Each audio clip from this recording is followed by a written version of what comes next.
Olá pessoal, bom dia, boa tarde, boa noite, seja o horário aí que vocês estiverem vendo essa aula. Vamos continuar com nossas aulas de Zoologia 2. A gente ainda está falando sobre o plano básico de Anélida. E aí nessa aula de hoje a gente conclui o plano básico e a gente fala um pouco sobre os grupos que compõem a Anélida e a gente fala um pouco também sobre a filogenia. Essa primeira pedaço da nossa aula eu vou falar sobre alguns aspectos ainda do plano básico, tá? Essa primeira parte a gente vai falar sobre o sistema nervoso e depois a gente vai falar um pouco sobre os órgãos dos sentidos. O padrão básico aí de Anélida vai seguir esse padrão aqui, um padrão que está nesse esquema aqui. Esse aqui é um esquema de um poliqueta, tá? É um corte longitudinal. Então a gente pegou o tubo lá do poliqueta, fez um corte longitudinal. A gente está vendo como se fosse ele de lado aí, né? Mas a parte interna. Então aqui a gente está vendo o sistema digestivo, né? O trato digestivo aqui no meio. E a gente está vendo o sistema nervoso aqui, né? Um esquema aqui do sistema nervoso. Então a gente vai ter um gânglio cerebral dorsal, tá? Ele vai estar aqui assim, nessa posição aqui. Há uma diferença aí, dependendo do grupo que a gente está olhando, da posição desse gânglio cerebral dorsal. Ele vai ficar mais anterior ou mais posterior ao corpo do anelídeo, tá? A gente vai ter sempre esse conectivo circunentérico aqui, tá? Ele conecta o gânglio dorsal ao gânglio ventral, tá? Essa parte que vai estar aqui, esse gânglio ventral aqui vai ser um gânglio subentérico, tá?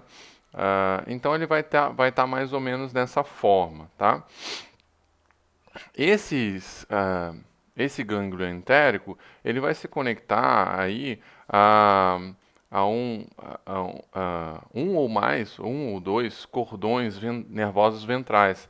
Então aqui no ventre do animal, a gente vai ter esse cordão nervoso, que ele vai seguindo ao longo de todo o corpo do animal. Bem no sistema, bem no esquema que a gente vê em outros animais que são protostômios, né? Então, ele segue muito esse padrão, tá? E aí pode ter um ou mais cordões nervosos ventrais, isso depende um pouco do grupo e depende um pouco da evolução desse grupo. E aí eu vou mostrar um pouco o que aconteceu principalmente aí em poliqueta, mas aconteceu também em outros grupos esse padrão, né? Esse sistema nervoso, ele começa nos organismos mais primitivos, ele começa com esse aspecto aqui de escada de cordas, né? Ou seja, é um par de cordão nervosos, né? Então em cada segmento você teria um par de gânglios nervosos também, conectados aqui no meiozinho também, olha. É, e aí, ao longo das gerações, né, e ao longo dos grupos, a gente vai percebendo uma tendência à, à redução desses cordões longitudinais. Ou seja, você passa de um par de cordões longitudinais para você ter progressivamente um cordão longitudinal só. Reparem que ele vai ficando cada vez mais próximo para ficar fundido aqui nesse último exemplar, aqui nesse último esquema. E aí você acaba tendo um gânglio cerebral e aqui ó, o conectivo circo esofágico, tá?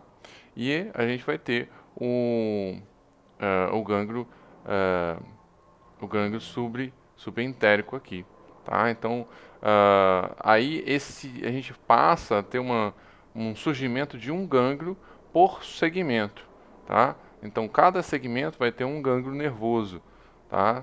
Seguindo esse padrão aí seguindo o rumo desse gânglio nervoso, desse cordão nervoso ventral, tá bom? Um, Obviamente que eles vão ser diferentes nos grupos, né? E a gente mostrando assim, tentando evidenciar um pouco as diferenças entre os principais grupos que a gente tem, que a gente menciona dentro de Anélida, tá? Se a gente olha para a poliqueta, a gente vai ter um gânglio cerebral bilobado. E esse gânglio cerebral, ele vai estar aqui lá no prostômio, tá? Então, ó, prostômio são aqueles Prostômio e peristômio são pré-segmentares, então antes dos segmentos, tá? Então olha só, o prostômio está aqui, ó.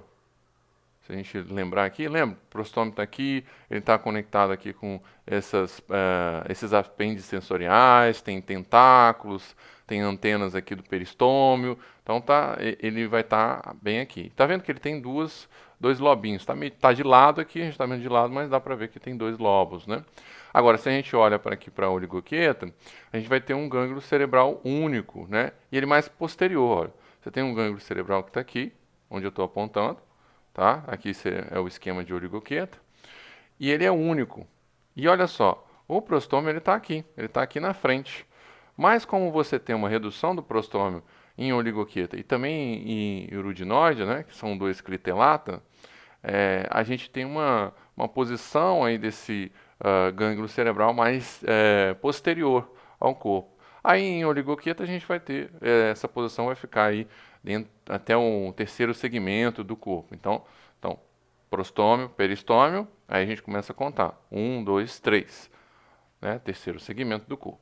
Aqui, em urudinóide, a gente vai ter também um processo que esse gânglio cerebral ele vai ficar mais posterior também. Olha só, o gânglio cerebral está aqui, onde eu estou apontando aqui. Ele vai ficar já mais próximo lá do tracto digestivo, já mais associado à faringe. Então está muito mais relacionado com a faringe do que esses dois aqui. Ó. A faringe seria mais ou menos aqui, em poliqueta, e a faringe está aqui, em oligoquieta. E aí tá mais anterior aqui em oligoquieta a faringe. Agora aqui não, em urudinóide está mais posterior. E aí tem um detalhe aqui, né? Reparem que o gânglio cerebral aqui de urudinóide, ele está mais... parece que ele faz uma peça única aqui, né? Com um conectivo circoentérico, né? Com o gânglio subentérico também, tá? Ele faz um anel junto, né? Então dá uma engrossada aqui, ele faz um anel, meio que um anel juntando esses três partes diferentes aí desse sistema nervoso, tá? Ao passo que quando a gente olha para a poliqueta, ele não faz isso, né? O conectivo circoentérico ele está mais afinado aqui, mas você tem até o gânglio subentérico aqui. E também lá em oligoquieta, você vai ter, não vai ter esse engrossamento tão grande, né, do conectivo circoentérico, né? Você vai ter também o gânglio subesofágico aqui, o subentérico aqui nessa posição, tá? O que mais que a gente vai ter? Aqui em poliqueta, a gente vai ter cordões nervosos ventrais fundidos, a maioria vai ser fundido. Então você vai ter praticamente um aspecto de um cordão nervoso só, ventral. Agora, em algumas situações, você vai ter um ou dois pares de cordões ventrais, né? Então você vai ter aquele aspecto, né, de escada em corda, né, que seria um par, ou em algumas situações você tem um par, né, dois, mas você tem dois pares, né? Então você tem dois pares mais medianos, né? E dois pares mais laterais. Então você teria quatro cordões, né? Aí tem algumas discussões se essa seria uma condição mais primitiva dentro de poliqueta ou se seria uma condição mais derivada, tá? Agora, se você olhar aqui para a hirudinóide, você vai ter cordão nervoso que vai ser um par. Ele se funde, né, nos gânglios, né, nos gânglios segmentares, ele vai se fundir, mas o cordão nervoso ele se separa e forma um par. Então ele funde no gânglio, depois dá uma separada, depois funde de novo. Ao passo que em oligoquieta a gente vai ter os cordões nervosos sempre ventrais e sempre fundidos, tá? Beleza. Aqui, vamos olhar aqui o cérebro, né, o gânglio cerebral de poliqueta. Se a gente olha o gânglio cerebral de poliqueta, a gente percebe que ele tem três regiões aqui, né? Ele é bilobado, mas ele também tem três regiões. Ele tem uma região anterior, mediana e posterior. A porção anterior, ela vai inervar os palpos. Então, aquilo que a gente mostrou lá que são os palpos prostomiais, vai estar sempre sendo inervado pela porção anterior. Porção mediana vai estar inervando os olhos e as antenas, ou tentáculos prostomiais. Tá? Então, os olhos, as antenas. Então, essa daqui vai estar inervando tentáculos e olhos, antenas ou tentáculos prostomiais. E a região posterior vai inervar os órgãos nucais, tá? Então essa região posterior aqui, ela inerva aqui o órgão nucal, que está em pretinho aqui. O órgão nucal vai ser uma região quimiorreceptora de poliquita, tá? Eu vou explicar um pouquinho mais à frente, tá?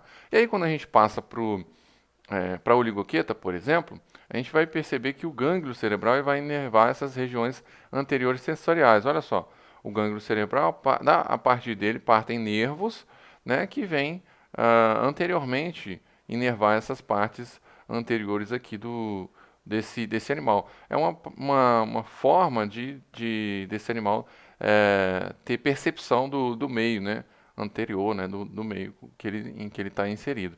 Da mesma forma que vai acontecer aqui com iridinoide, tá? Eles vão ter esses nervos partindo anteriormente aqui e eles vão ser sensoriais e periféricos, né? Que vão estar vindo para frente, partindo aqui do gânglio cerebral, mas também desse conectivo aqui, tá? Dessa parte anterior aqui. Beleza? Beleza. Aí quando a gente passa aqui para ter uma percepção dos conectivos circoentéricos, né? Os nervos, eles vão lançar nervos para os cirros peristomiais. Então eles vão lançar uma inervação lá para aquelas apêndices que vão estar associados ao peristômio, então aquela parte ao redor da boca, tá? Ao passo que em oligoqueta a gente vai ter o conectivo circoentérico, né, relacionado aí com gânglios segmentares, né, nervos motores, sensoriais e tal, para a parede do corpo. Então, esse conectivo subentérico aqui, né, essa parte aqui, subentérico não, desculpa, circunentérico, ele vai estar lançando nervos para o corpo, né, para nervos motores, né? Então ele vai estar fazendo essa parte de controle da movimento, né? A percepção da parede do corpo, tá? Associado também ao gânglio subentérico, que vai controlar de fato esses movimentos. Então ele parte nervos aqui para percepção da parede do corpo e o gânglio subentérico, ou subfaringiano, ele vai estar controlando esses movimentos do corpo. Tá? Em poliqueta a gente vai ter gânglios segmentares, né, que eles vão estar inervando a musculatura dos parapódios e do trato digestivo. Então, em todas a gente vai ter esses gânglios segmentares, mas aqui, nesse caso dos poliquetas, a gente vai ter essa inervação dos parapódios, tá? Que vão ser responsáveis aí pela locomoção deles. Tá? Então, a partir dos gânglios segmentares, a gente vai ter uns gânglios laterais que vão estar relacionados aí com a movimentação dos parapódios. Tá? A gente, em alguns poliquetas, lembra que a gente conversou que tem vários poliquetas de formas diferentes? A gente vai ver que tem fibras nervosas gigantes que são capazes de dar sinais para o corpo inteiro sem passar necessariamente por cada gânglio, né? Então vai passar direto. Então a mensagem, a informação ou a ação que precisa ser feita é feita com uma agilidade muito maior. Isso funciona muito bem para aqueles animais tubícolas, né? Que tem alguma dificuldade, que precisam se esconder rapidamente, né? Vou retornar para o seu tubo, ou para os cavernícolas, né? Para os que cavam galeria, né? Que precisam voltar para a galeria. Então essas fibras gigantes são acionadas e aí eles voltam num movimento muito rápido. E a gente tem o gânglio subentérico aqui, que ele vai estar inervando, né, os cirros peristomiais de poliqueta e controlar também movimentos do corpo. Aqui em iridinoide a gente vai ter esses gânglios segmentares que a partir deles vão partir neurônios sensoriais e motores. Aqui, a quantidade de gânglios, eles vão ser menores também em urudinóide, tá? E aí a gente vai ter, mas a partir deles a gente vai ter também esses neurônios sendo enviados. Só lembrando que em urudinóide a gente tem uma segmentação externa do corpo aparente e os segmentos internos do corpo eles são diferentes do que a gente vê externamente, tá? Beleza. E como é que esses organismos eles fazem para perceber o ambiente, né? Então eles têm órgãos do sentido, né? Eles têm órgãos associados a esse sistema nervoso. Então esses órgãos eles vão ser sensíveis ao toque, né? Boa parte deles vão ser sensíveis ao toque e tendo receptores nervosos concentrados aí nos apêndices da cabeça, dos parapódios. Né? Lembrar que poliqueta a gente vai ter vários organismos aí bem diferenciados, né? Eles precisam dos parapódios, mas também dos cirros e dos tentáculos para ele encontrar o alimento. Então ele vai, estica o cirro, o tentáculo e encontra um material que ele vai tentar levar à boca. Então ele tem que ter essa percepção do toque também, né? Oligoqueta, a gente pode perceber também que eles vão ter órgãos sensoriais epiteliais. Isso daqui, na realidade, são um conjunto de nervos que inervam aí, o epitélio e a parede do corpo desses animais, que faz com que eles consigam perceber tanto o toque, o tato, né, do que está à volta dele, mas também eles conseguem perceber algumas informações químicas. Então eles também são quimiorreceptores, né? Então é porque são diversos tipos diferentes de órgãos sensoriais, tá? E aí é importante também para um oligoqueta perceber o ambiente, né? Ele tá normalmente a gente pensa em oligoquetas são animais que são cavadores de galerias e tal, então eles têm que ter uma habilidade de perceber esse ambiente ao redor deles. A gente tem em hirudinóide, também respondem a estímulos mecânicos e de vibração, né? A situação deles é um pouco similar à questão de oligoqueta, né? Muda um pouco aí para alguns organismos que têm hábitos aí parasitas, né? E aí muda um pouco, tá? A questão da percepção de luz, a gente vai ter uma amplitude bem grande, né, de possibilidades aqui, né?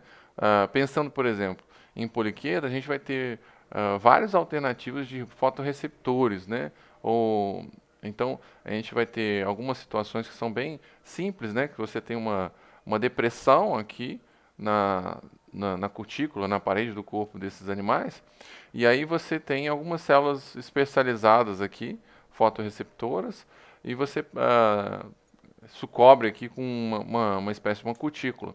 Ou você tem algumas situações, né, como esses exemplos aqui, que são bem desenvolvidos e formam olhos de fato, né? São bem complexos, né? Você forma aqui uma córnea, uma lente, a cutícula, né? Ela recobre aqui formando essa córnea, né? Aí você tem também um corpo vítreo aqui, um corpo aquoso, aí você tem uma camada aqui, né? Com bastão retiniano, então essa região aqui são uma região de células que são fotossensíveis, e essa configuração aqui é até capaz de formar imagem, né? Os fotorreceptores há uma percepção muito mais relacionada aí com percepção de luz, de sombra, né? Essas coisas assim, tá?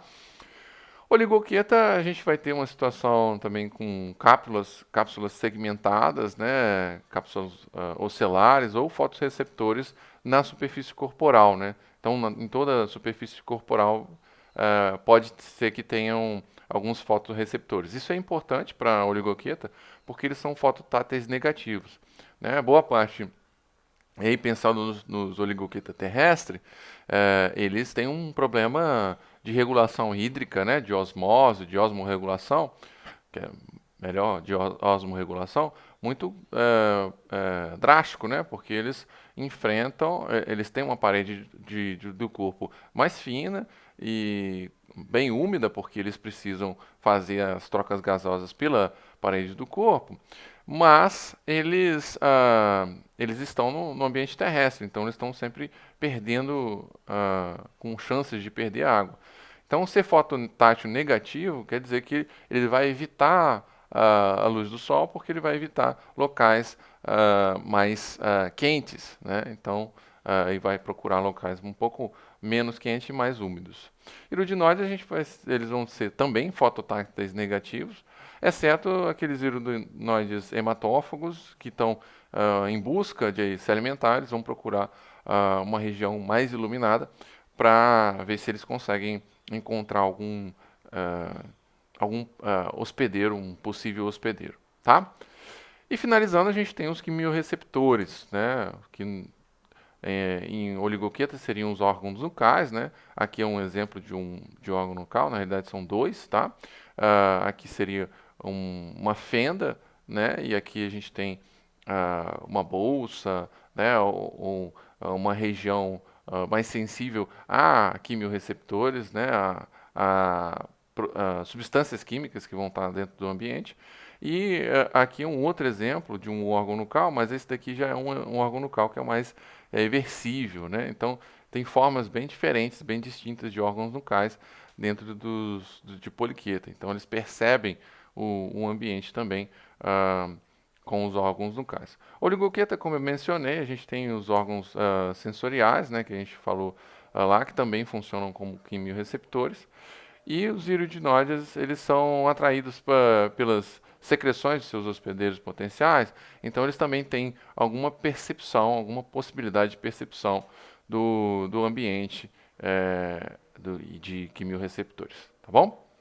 Beleza, então a gente fecha aqui essa parte de sistema nervoso e órgãos do sentido, e daqui a pouco a gente fala um pouco sobre o restinho do Bauplan, ok? Valeu, gente. Até daqui a pouco.